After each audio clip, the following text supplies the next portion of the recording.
Good morning student. कैसे हैं आप सब? आई होप आप लोग सब अपने अपने स्पेस पे ठीक होंगे। मैं हूं आप लोग की साइंस की टीचर छाया सिंह। ठीक है, जैसा कि आप सब जानते हैं अभी कोविड-19 का कहर सभी जगह छाया हुआ है, इसलिए अभी स्कूल नहीं लग पा रही है। ठीक, तो हम घर में बैठ के ही ऑनलाइन क्लासेस के ज़रिए अपनी स्टडी को कंटिन्यू करेंगे। ठीक है, चलिए देखते हैं चैप्टर 1 आकाश दर्शन। ठीक है, आज आकाश के बारे में हम लोग पढ़ेंगे। ठीक, कि आकाश पे क्या क्या होता है। हम जिस ग्रह पर रहते हैं उसे पृथ्वी कहते हैं। ठीक है, हम जिस ग्रह पर रहते हैं उसे क्या कहते हैं? पृथ्वी कहते हैं। ठीक, दिन में हमें आकाश में सूर्य दिखाई देता है। आइए देखें क्या आकाश में सूर्य के अलावा और कुछ भी है। ठीक है, दिन में क्या होता है? आकाश में सूर्य दिखाई देता है ना। तो चलिए देखते हैं कि आकाश में सूर्य के अलावा और कुछ भी है या नहीं। ठीक, 1.1 आकाश में और क्या क्या है। देखते हैं आकाश में और क्या क्या होते हैं। किसी ऐसी अंधेरी रात में आकाश को देखें जब बादल ना हो। ठीक है, क्या बोलता है कि ऐसी अंधेरी रात में आकाश को देखें जब बादल ना हो। आपको बहुत सारे तारे दिखाई देंगे। क्या दिखाई देते हैं? कभी आप देखे होंगे जब बादल नहीं रहता है तो आकाश में बहुत सारे तारे टिमटिमाते हुए दिखाई देते हैं। ठीक है, इनमें से कुछ अधिक चमकीले तथा कुछ धुंधले होंगे। क्या होता है? कोई कोई सा तारा बहुत अच्छे से चमकते रहता है और कोई कोई से थोड़े धुंधले दिखाई देते हैं। ठीक है, कुछ बड़े होंगे और कुछ छोटे होंगे। आप लोग देखे होंगे ना आकाश में तारे कुछ बहुत चमकीले दिखाई देते हैं, कुछ थोड़े धुंधले दिखाई देते हैं, कुछ बड़े होते हैं और कुछ छोटे होते हैं। ठीक है, मज़ेदार बात यह है कि इतने छोटे दिखने वाले ये तारे हमारी पृथ्वी से भी कई गुना बड़े हैं। क्या है? ये तारे हमारी पृथ्वी से भी कई गुना बड़े हैं और कुछ तो सूर्य से भी कई गुना बड़े हैं। अब प्रश्न यह उठता है कि ये तारे हमें इतने छोटे क्यों दिखाई देते हैं। बोल रहा है कि जब ये तारे हमारी पृथ्वी से ही बहुत बड़े हैं और सूर्य से भी बहुत बड़े हैं तो हमें इतने छोटे क्यों दिखाई देते हैं। ठीक है, तो चलिए इसे समझते हैं कि ऐसा क्यों होता है। ठीक, क्रियाकलाप 1, समान आकार की 2 फुटबॉल लें। क्या बोलता है कि समान आकार की 2 फुटबॉल लेते हैं। ठीक है, मैदान में जाकर उन्हें एक दूसरे से कम 50-80 मीटर दूर रखें। क्या 2 फुटबॉल लेते हैं और क्या करते हैं? उसे 50 से 80 मीटर दूर रखते हैं। ठीक है, अब लगभग 30 मीटर दूर जाके उन्हें एक तरफ से इस प्रकार देखें कि दोनों बॉल तथा आप एक सरल रेखा में हो। क्या करते हैं? 2 समान आकार की फुटबॉल लेते हैं और 50 से 80 किलोमीटर दूर रखते हैं और उससे 30 मीटर दूर जाके क्या करते हैं? इस तरह रखते हैं उसे और इस तरह देखते हैं कि दोनों बॉल और हम क्या होता है? एक सरल रेखा में हो। ठीक है, एक सरल रेखा में हो जाए। ठीक, अब दोनों बालों के आकार को ध्यान से देखें। अब क्या करते हैं? दोनों बालों के आकार को देखते हैं। ठीक है, क्या दोनों बालों का आकार समान नज़र आता है? क्या दोनों बाल का आकार समान नज़र आएगा? चलिए देखते हैं आगे। कोई वस्तु हमसे जितनी दूर स्थित होती है उसका आकार हमें उतना ही छोटा नज़र आता है। तो क्या होगा? पहले वाला बॉल थोड़ा बड़ा नज़र आएगा, उससे पीछे वाला बॉल थोड़ा उससे छोटा नज़र आएगा। तो इसका मतलब क्या है कि कोई वस्तु हमसे जितनी दूर होती है उसका आकार हमें उतना ही छोटा नज़र आता है। ठीक है, अब आप समझ गए होंगे कि वास्तव में इतने बड़े तारे हमें इतने छोटे क्यों दिखाई देते हैं। ठीक, अब आप समझ गए होंगे ना कि जो वस्तु हमसे जितनी दूर होती है वो हमें उतना ही छोटा दिखाई देता है। ठीक है, ध्यान से देखने पर हमें आकाश में तारों जैसा कुछ अन्य पिंड भी दिखाई देते हैं। ध्यान से देखने में हमें आकाश में तारों के अलावा और कुछ अन्य पिंड भी दिखाई देते हैं। ठीक है, जो टिमटिमाते प्रतीत नहीं होते, ये ग्रह हैं। ठीक, क्या होता है? आकाश में तारों के अलावा कुछ अन्य पिंड भी दिखाई देते हैं जो टिमटिमाते हुए प्रतीत नहीं होते हैं, लेकिन ये ग्रह होते हैं। ठीक है, जो हमारी पृथ्वी की ही तरह सूर्य की परिक्रमा करते हैं। क्या करते हैं? पृथ्वी सूर्य की परिक्रमा करती है ना, वैसे ही ये ग्रह भी क्या है? सूर्य की परिक्रमा करते हैं। ठीक है, कभी कभी आकाश में कुछ क्षणों के लिए प्रकाश की एक चमकीली रेखा दिखाई देती है। वास्तव में ये जलते हुए उल्कापिंड होते हैं। आप लोगों ने देखा होगा ना, आकाश में कभी कभी अचानक से एक चमकीला तारा दिखाई देता है टिमटिमाता हुआ। वो क्या होता है? वास्तव में ये क्या होते हैं? उल्कापिंड होते हैं। ठीक है, क्या होता है? ये टिमटिमाती हुई रेखा दिखाई देती है, चमकीली रेखा, वो क्या होते हैं? वास्तव में उल्कापिंड होते हैं। ठीक है, इस तरह हमारी पृथ्वी तथा अन्य ग्रह, सूर्य तथा चंद्रमा उल्का पिंड आदि मिलकर आकाशगंगा की रचना करते हैं। ठीक है, आकाश में और क्या क्या है, अन्य ग्रह, सूर्य तथा चंद्रमा और उल्का पिंड मिलकर क्या करते हैं, आकाशगंगा की रचना करते हैं। ठीक है, आइए इनके बारे में कुछ और जानें। चलिए देखते हैं आगे और क्या है आकाशगंगा के बारे में और जानते हैं कि क्या होता है। ठीक, 1.2 तारे एवं तारामंडल। आकाश में दिखाई देने वाले पिंडों में तारे सबसे आकर्षक हैं। ठीक है, क्या है, आकाश में दिखाई देने वाले पिंडों में तारा क्या है, सबसे आकर्षक होता है। ठीक है, ये ऐसे खगोलीय पिंड हैं जो लगातार प्रकाश एवं ऊष्मा उत्सर्जित करते हैं। क्या है, तारे प्रकाश और ऊष्मा उत्सर्जित करते हैं। ठीक है, सूर्य पृथ्वी का निकटतम तारा है। सूर्य क्या है, पृथ्वी का सबसे पास का तारा है, सबसे नज़दीकी तारा है। ठीक है, दिन के समय आकाश में सूर्य के प्रकाश के कारण अन्य तारे दिखाई नहीं देते हैं। सूर्य की प्रकाश की रोशनी इतनी अधिक होती है कि अन्य तारों की चमक दिखाई नहीं देती है। ठीक है, अन्य तारे की चमक क्या होती है, हम तक नहीं पहुंचती है। सूर्य की प्रकाश तो हम तक पहुंच जाती है। ठीक है, लेकिन अन्य तारे की प्रकाश हम तक नहीं पहुंच पाती है। ठीक, अधिकांश तारे पृथ्वी से इतनी अधिक दूर पर हैं कि उनके प्रकाश को पृथ्वी तक पहुंचने में लाखों वर्ष लग जाते हैं।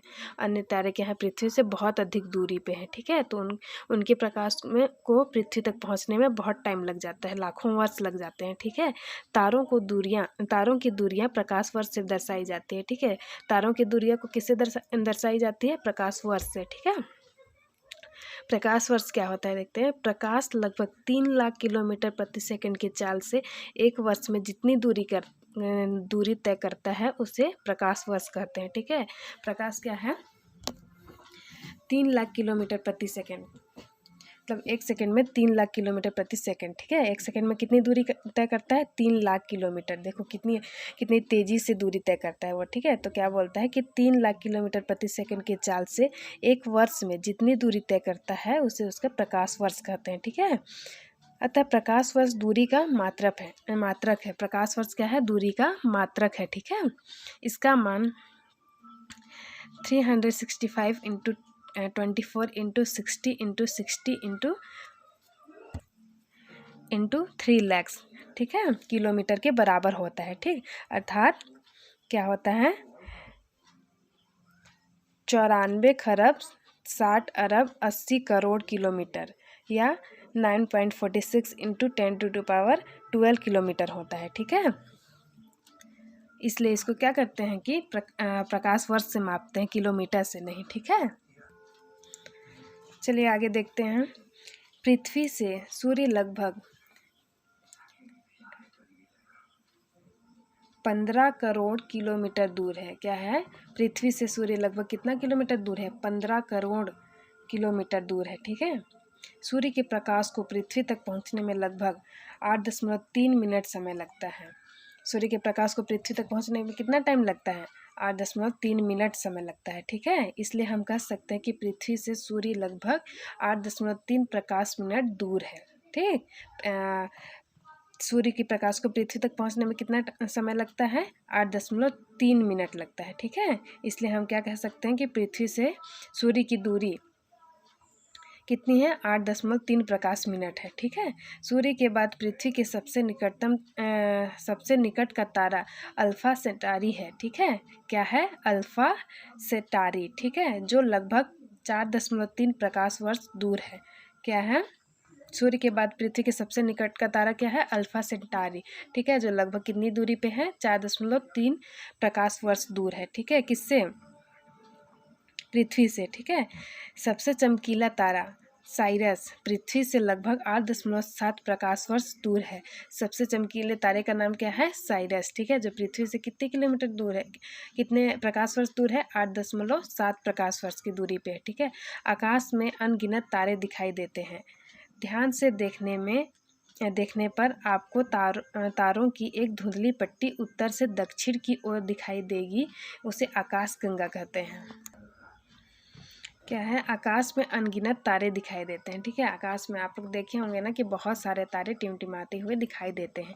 ध्यान से देखने पर आपको तारों की एक धुंधली पट्टी उत्तर से दक्षिण की ओर दिखाई देगी, इसे आकाशगंगा कहते हैं। ठीक है, क्या है, एक धुंधली सी पट्टी क्या होती है, उत्तर से दक्षिण की ओर दिखाई देती है, उसे क्या कहते हैं, आकाशगंगा कहते हैं। ठीक है,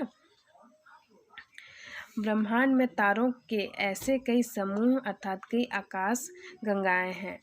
ब्रह्मांड में तारों की ऐसी क्या है, कई समूह अर्थात कई आकाश गंगाएं हैं। ठीक है, हमारी आकाश गंगा ब्रह्मांड की इन लाखों आकाश गंगाओं में से एक है। क्या है, हमारी आकाश गंगा ब्रह्मांड की इन लाखों आकाश गंगा, ब्रह्मांड में लाखों आकाश गंगाएं हैं, तो उनमें से हमारी आकाश गंगा क्या है, लाखों आकाश गंगाओं में से एक है। ठीक है, इसी आकाश गंगा में हमारा सौर परिवार स्थित है। ठीक है, क्या है, इसी आकाश गंगा में हमारा क्या है, सौर परिवार स्थित है। सूर्य सहित सभी तारे किसी न किसी खगोलीय पिंड या पिंड समूह की तीव्र गति से परिक्रमा करते हैं। क्या है, सूर्य सहित सभी तारे किसी न किसी खगोलीय पिंड या पिंड समूह की तीव्र गति से परिक्रमा करते हैं। ठीक है, किंतु अत्यधिक दूरी पर स्थित होने के कारण इनके बीच की दूरी में होने वाले परिवर्तन का बोध हमें नहीं हो पाता है। किंतु अत्यधिक दूरी पर स्थित होने के कारण इनके बीच की दूरी में होने वाले परिवर्तन का बोध हमें नहीं हो पाता है। ठीक है, बहुत अधिक दूरी पे रहते हैं वो, इसलिए उनकी दूरी में होने वाले परिवर्तन का हमें पता नहीं चलता है। ठीक है, हम जानते हैं कि पृथ्वी अपने अक्ष के चारों ओर पश्चिम से पूर्व की ओर घूम रही है। पृथ्वी क्या है, अपने अक्ष के चारों ओर क्या करती है, पश्चिम से पूरब की ओर घूमती है। ठीक है, जबकि तारे हमें पूर्व से पश्चिम की ओर गति करते प्रतीत होते हैं। क्या होता है, पृथ्वी अपने अक्ष के चारों ओर कैसे घूम रही होती है, पश्चिम से पूर्व की दिशा में। ठीक है, जबकि तारे हमें पूर्व से पश्चिम की ओर गति करते प्रतीत होते हैं। ठीक है, किंतु उत्तर दिशा में स्थित एक तारा हमें स्थिर प्रतीत होता है। क्या होता है, उत्तर दिशा में एक तारा हमें क्या होता है, स्थिर प्रतीत होता है, वो घूमती हुई प्रतीत नहीं होती, घूमती हुई दिखाई नहीं देती है। ठीक है, इसे हम ध्रुव तारे के नाम से जानते हैं। ठीक है, आप लोगों ने सुना ही होगा ना ध्रुव तारा के बारे में, तो जो एक स्थिर रहती है, वो स्थिर प्रतीत होती है, वो घूमती हुई प्रतीत नहीं होती, उसे क्या बोलते हैं, ध्रुव तारा। ठीक है, इसे हम ध्रुव तारे के नाम से जानते हैं। पृथ्वी के घूर्णन अक्ष पर स्थित होने के कारण ध्रुव तारे की स्थिति पृथ्वी के किसी भी स्थान के सापेक्ष नहीं बदलती दिखाई देती है। क्या बोलते हैं कि पृथ्वी के घूर्णन अक्ष पर स्थित होने के कारण क्या होता है, ध्रुव तारे की स्थिति पृथ्वी के किसी भी स्थान से नहीं बदलती हुई दिखाई देती है। ठीक है, लंबे समय से दिशा ज्ञात करने के लिए ध्रुव तारे का उपयोग किया जाता है। ठीक है, पुराने ज़माने के इंसान या आज भी, ठीक है, ध्रुव तारा हमेशा उत्तर दिशा में स्थित रहता है, तो उसे देखकर हम उत्तर दिशा का पहचान कर सकते हैं। ठीक है, ध्यान से देखने पर हमें तारों के कुछ ऐसे समूह दिखाई देते हैं जो विशेष आकृति का आभास देते हैं। ठीक है, ध्यान से देखने से हमें ऐसे तारों का समूह दिखाई देता है जो किसी विशेष आकृति का आभास देते हैं, कुछ विशेष आकृति में होते हैं। ठीक है, तारों के ऐसे समूहों को तारामंडल कहते हैं। ठीक, क्या कहते हैं, तारों के समूहों को तारामंडल कहते हैं। ठीक, किसी तारामंडल के सभी तारे सदैव साथ साथ रहते हैं। तारामंडल के सभी तारे क्या होते हैं, साथ साथ में रहते हैं। ठीक, अतः तारामंडल की आकृति भी सदैव समान होती है। क्या होती है, तारामंडल की आकृति समान होती है। ठीक, हमारे पूर्वजों ने आकृतियों के आधार पर इन्हें कुछ नाम दिए हैं। पुराने ज़माने के लोग, जैसे हमारे पूर्वजों ने क्या किए हैं, आकृतियों के आधार पे, उनकी आकृति के आधार पे, उनकी जो कैसी दिखती है उनकी संरचना के आधार पे उनको क्या दिए हैं, कुछ नाम दिए हैं। चलिए देखते हैं वो नाम कैसे हैं।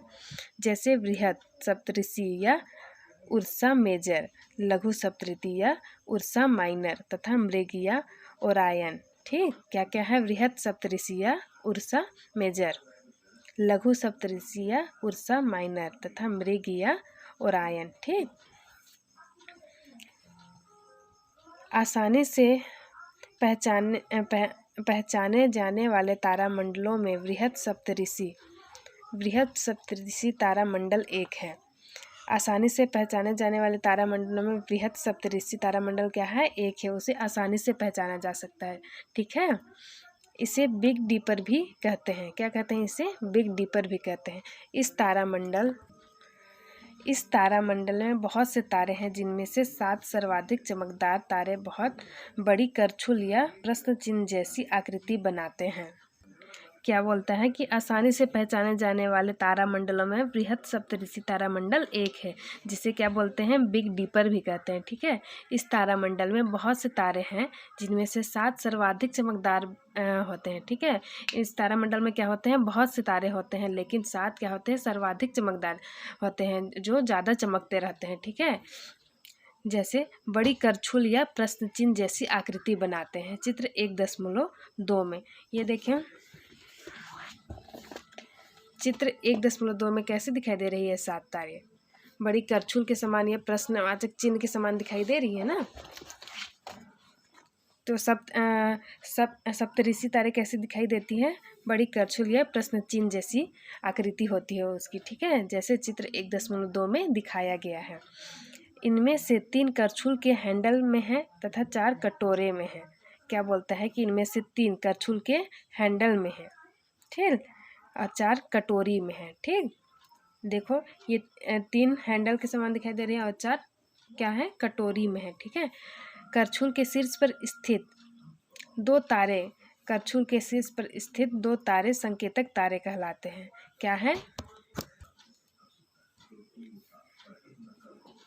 करछुल के शीर्ष पर स्थित 2 तारे संकेतक तारे कहलाते हैं। ठीक है, करछुल के शीर्ष पर स्थित 2 तारे क्या कहलाते हैं, संकेतक तारे कहलाते हैं।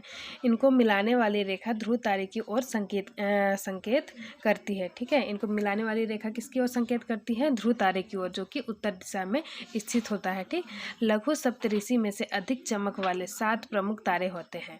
लघु सप्तऋषि में अधिक चमक वाले क्या होते हैं, कितने तारे होते हैं, 7 तारे होते हैं। ठीक है, ध्रुव तारा इसके हैंडल के सिरे पर स्थित होता है। ध्रुव तारा कहाँ होता है, उसके हैंडल के सिरे पे स्थित होता है। ठीक है, मृग या ओरायन भी आकाश में दिखाई देने वाला प्रमुख तारामंडल है। मृग या ओरायन के आकाश में दिखाई देने वाला प्रमुख तारामंडल है। ठीक है, जिसमें अन्य तारामंडलों की अपेक्षा अधिक चमकीले तारे होते हैं। क्या होता है, जैसे बाकी आकाश में तो बहुत सारे तारामंडल होते हैं ना, तो उनकी अपेक्षा क्या होते हैं, ये अधिक चमकीले तारे होते हैं। ठीक है, इस तारामंडल की आकृति एक शिकारी की तरह दिखाई देती है। इसकी आकृति कैसे दिखाई देती है, एक शिकारी की तरह दिखाई देती है। जैसे चित्र 1.3 में देखो, मृग तारामंडल, ये कैसे दिखाई दे रही है, एक शिकारी की तरह दिखाई दे रही है। ठीक है, किसकी तरह दिखाई देती है, ये एक शिकारी की तरह दिखाई देती है। ठीक है, अतः इसे काल पुरुष के नाम से भी जाना जाता है। किसके नाम से जाना जाता है, काल पुरुष के नाम से भी जाना जाता है। किसे, मृग या ओरायन को। ठीक है, रात्रि में इन तारामंडलों को पहचानने का प्रयास करें तथा ध्रुव तारों की स्थिति को जानें। ठीक है, रात्रि में क्या करें, इन तारामंडलों को पहचानने का प्रयास करें और ध्रुव तारों की स्थिति को जानें। ठीक है, ध्रुव तारा किधर स्थित होता है, उत्तर की दिशा की ओर। ठीक है, इनके उत्तर दीजिए। कई तारे सूर्य से बड़े होने पर भी हमें सूर्य से छोटे दिखाई देते हैं, क्यों। अभी हमने पढ़ा कि तारे बड़े होते हैं सूर्य से, फिर भी हमें वो छोटे क्यों दिखाई देते हैं। ठीक है, तो एक तारा पृथ्वी से 3.4 प्रकाश वर्ष दूर है, इसका क्या अर्थ है, ये भी हमने पढ़ लिया है। तीसरा, उत्तर दिशा में स्थिर प्रतीत होने वाले तारे को आप कैसे खोजेंगे। ठीक है, ये भी हमने पढ़ लिया है। तो ये आप लोग का होमवर्क है। ठीक है, आगे की क्लास नेक्स्ट डे होगी। ठीक है, जितना हम लोग पढ़े हैं उसका रिवाइज करिएगा, और ये जो इनके उत्तर हैं इनको आप लोग करके बताइएगा मेरे को। ठीक है, चलिए फिर आगे की क्लास नेक्स्ट डे होगी। ठीक है।